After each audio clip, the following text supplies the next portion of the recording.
Good day, RPM. Our topic for today is arch of a fingerprint pattern. This is one of the families or groups of a fingerprint. There are three. We have loop, whirl, and here our topic for today is arch or arches. So in arch family of fingerprint pattern has no variation. It could be a plain arch or a tinted arch. Okay? And sample prints of a plain arch and a tinted arch. And here we are. What is plain arch? Anong tong plain arch na ito?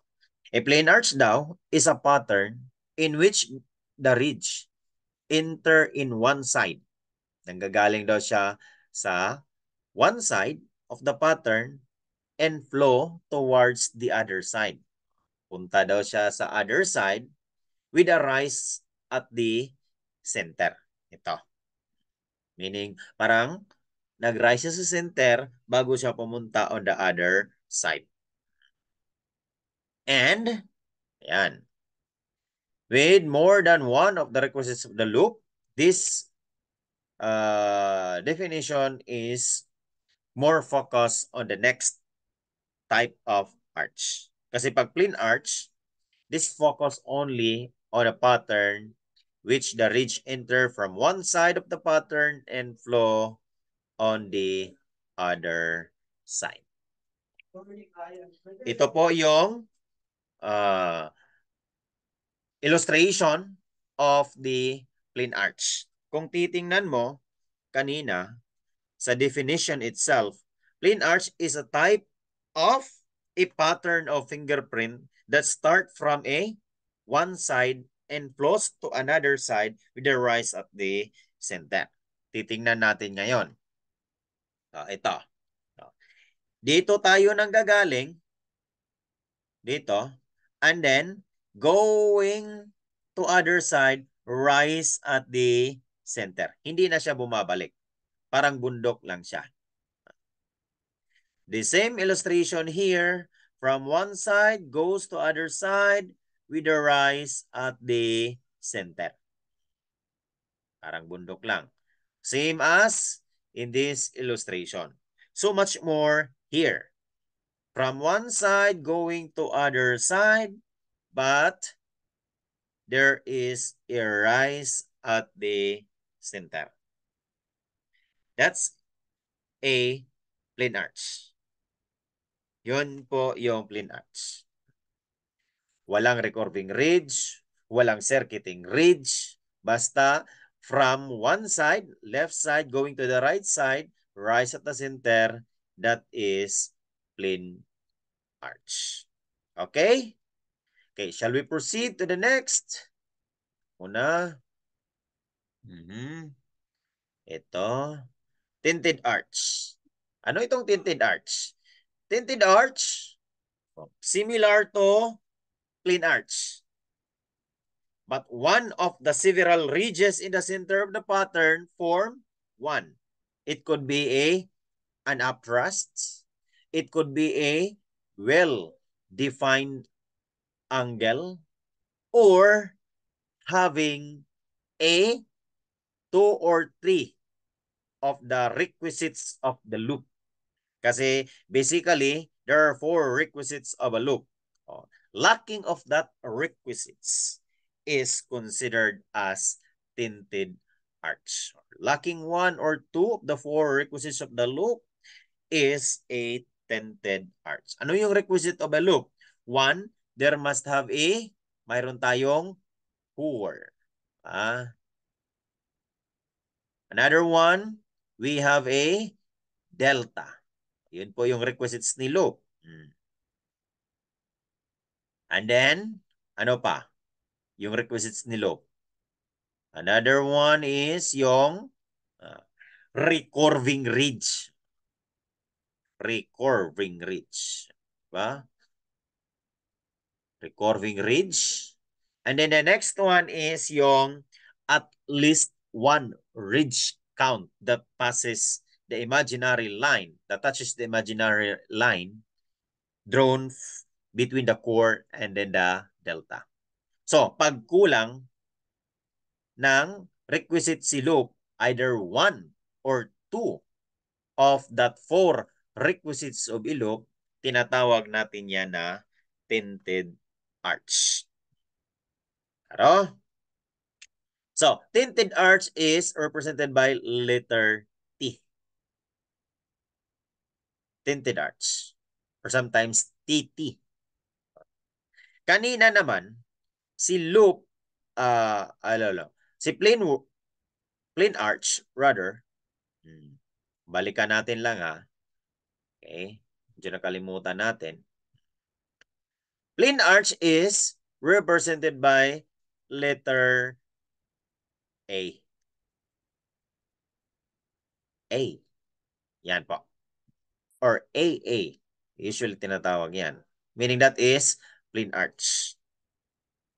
Now, si tinted arch naman is represented by T. Yan. Ito po. Si plain arch represented by T. Ito. So, there are three types of tinted arch or TT.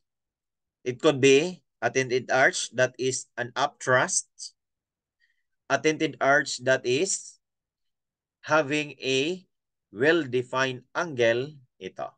One. This is one. Ito. Isa. And then ito. Dalawa. It could be a well-defined angle or lacking of the two or four requisites of the loop or have three or four requisites of a loop. Yan po yung tinted arch. Okay, let's have an illustration on tinted arch. Okay, resin muna natin ito. And then, let's proceed to the next slide. Okay, this one. In this case, kung titingnan natin, yes, nag-qualify ba siya as a loop? Diba? From one side going to another side. This one. From one side going to another side. Walang recurving ridge, walang circuiting ridge, kaya nga loop siya. Kaya lang, si tinted arch may pinagkaiba kasi dalawang variation ito. Ang sabi, mayroon daw either upthrust forming an angle or yan. Kung loop man yan pero lacking of a requisites of a loop. In this case, kung titingnan natin sa loob dito, kung titingnan mo, ano yan? It is a well-defined angle? Is it an upthrust or lacking of the loop? So in this illustration, it is very clear na yung nasa gitna is an upthrust. Yan. Aro yan. Upthrust yan. Iba naman itong si well-defined angle. Yan. Kaya nga, tinted arch. Pero kung wala ito, all of this pattern just going from one side to another side, tinatawag yan na plain arch. Okay? Okay, let's proceed to more illustration. Okay, dito po. Okay. Yan, tinted arch. Kung titingnan mo, yan. Those are the illustration of a tinted arch. To know more, ito po, yan. Tinted arch in angle type. Pag sa gitna, nagpo-form yan ng angle, yan. That's one of the kind of tinted arch. Forming an angle. There is an angle at the center. That is an angle type na tinted arch. Klaro? Okay. Another types of a tinted arch is itong, yan. Okay. Upthrust type. Mayroong isang or dalawang ridge or ridges that form an upthrust. Pataas. Just like this one. This is an upthrust. Yan. Iba naman si angle, iba naman si upthrust. That's another type of a tinted arch. Okay? Let's proceed to the next illustration. Ito po yung tinatawag natin na, yan. Another one is yung looping type. Meaning, lacking of a requisites of a loop. Kulang siya ng requisites of a loop. Klaro? Okay? Klaro? Okay. Bakit kulang ng requisites of a loop? Take this example. So this is the delta. Assuming. Kasi loop, kung titingnan mo, in general, loop. So, this is the type lines. Tama ba? O yay. Ito muna ha. Okay. This is the delta. Ito yung type lines natin. Yan. Ito. Yan. Yun po yung top lines natin. This is a loop. Ito. Loop. Yan. Pero anong nangyayari? Nagkaroon siya ng destruction or spoiling of a loop. Ito. Na-spoil po siya. Kaya nga, the loop, the innermost loop is destroyed. So in this case, wala siyang loop. Wala siyang yung tinatawag natin na recurving ridge. Mayroon siyang core. Ilagay ang core dito. Pero wala siyang looping ridge or recurving ridge. So, babalikan natin yung requisites of a loop. Kung titingnan natin, requisites of a loop means it must have a recurving ridge or looping ridge, a ridge count of at least 1, a core, and the delta. So, this is lacking of the requirements. Mayroon siyang core, may delta,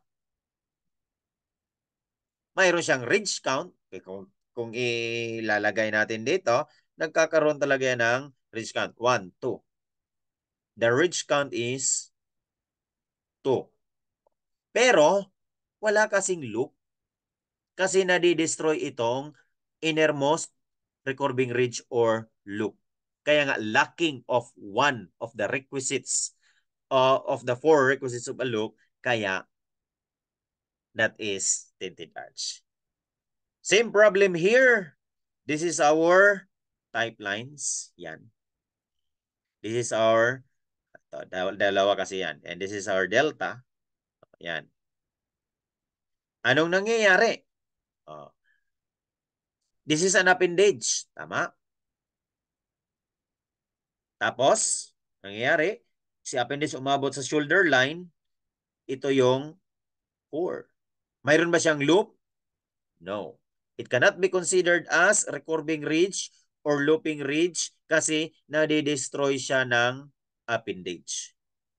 The same problem po na kulang siya ng isa sa mga 4 na requisites na para magiging loop.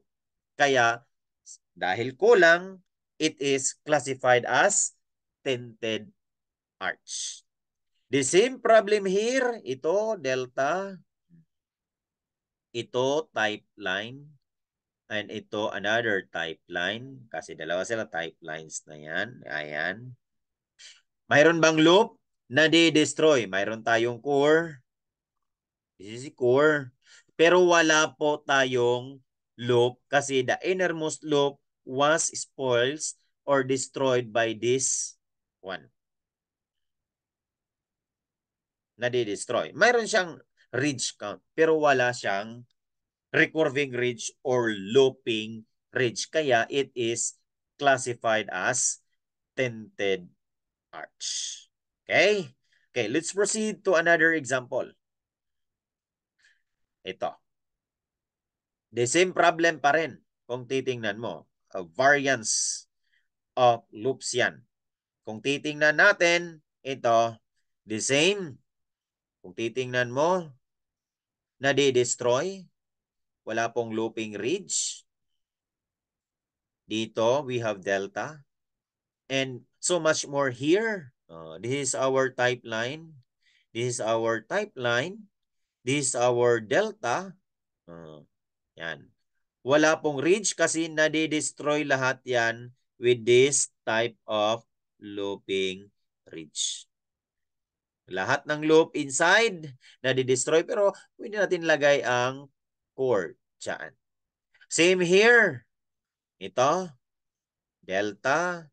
And we have this type line and type line. Yan. Itong innermost loop is destroyed by this pattern. Yan. Kaya wala siyang looping ridge or recurving ridge. That is lacking of the requisites of the loop. Again, babalikin natin na pag wala yung isa or dalawa na requisites para mag-qualify as loop, it is categorized as tinted arch. Anong klase ng tinted arch? Looping type. Again, what are the kinds of tinted arch? Mayroon tayong upthrust, mayroon tayong angle type, and mayroon tayong looping type. Plain arch, simple lang. Yung one side going to another side and there is a rise at the center. So, yun po yung family of a arch pattern of a fingerprint which has two variation. The plain arch represented by letter A or AA and tinted arch represented by T or TT. And then under tinted arch, mayroong tatlo, an angle type, an upthrust, and a looping type. Okay? Naintindihan natin? I think that would be all. Thank you for listening once again. Good day.